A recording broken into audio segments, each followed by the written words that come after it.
In shoemaking, there are different approaches for pattern making, but almost in any cord footwear type, lining pattern consists of two parts, front part and back part. So today in this shoemaking tutorial, I will teach you how to find these two parts to create a lining pattern. Don't forget to subscribe and click the bell button to be notified when a new video will come out.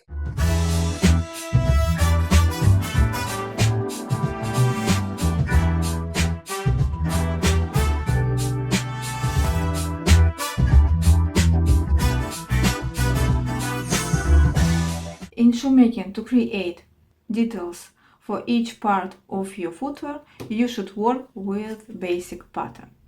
And on the example of this basic pattern of flat ballet shoes, I will show you why we need to have two parts of lining. And it happens almost in any footwear type.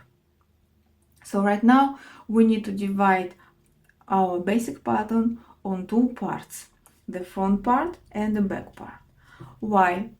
Because to have footwear less slippery, so the footwear will not slide from our foot during wearing the shoes, the back part of our lining we will cut using the inner side of leather. For example, this one, this leather that I use for lining. So if to create the front part, I will work with top side of leather. To create back part, I will cut it working with inner side of this lining leather. This thread surface will reduce lightness of the footwear. Okay, so how to divide your basic pattern on two parts to create lining pattern. From the back, from the top point of your back, measure 4.5 centimeters. From the bottom edge of the back line, measure 5.5 centimeters and mark line. Mark it first on the outer side of your pattern. You see, this is the outer side and this is inner side, and then you should transfer it to the inner side with the awl or with the knife. Doesn't important. Transfer it to the inner side and mark line on the inner side if you have the difference between outer side and inner side in this place. So this is how you should divide your lining pattern on two parts, front part and back part.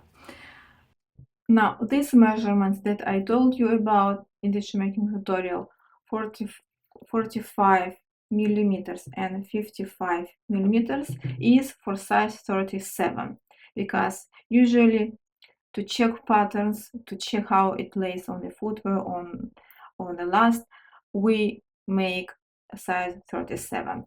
But for you to develop the pattern working with your shoe size, you should add here for each next size approximately 3 millimeters to each measurement. So for size 37, I will need to add 3 millimeters.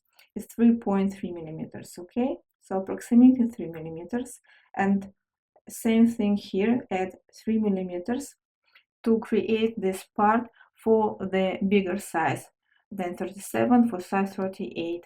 For size 39, I will need to add extra 3 millimeters and here extra 3 millimeters and so on.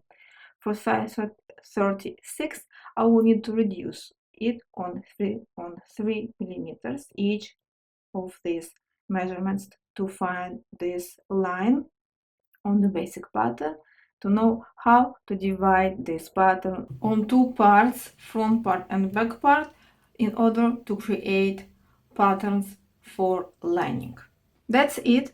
If you want to know more about lining pattern construction, how to create the entire pattern of the lining, comment below this video and I will show you in next shoemaking tutorials. Thank you, and don't forget to subscribe to my channel and click the bell button to be notified when my new video will come out. Thank you and see you in the next video. Bye!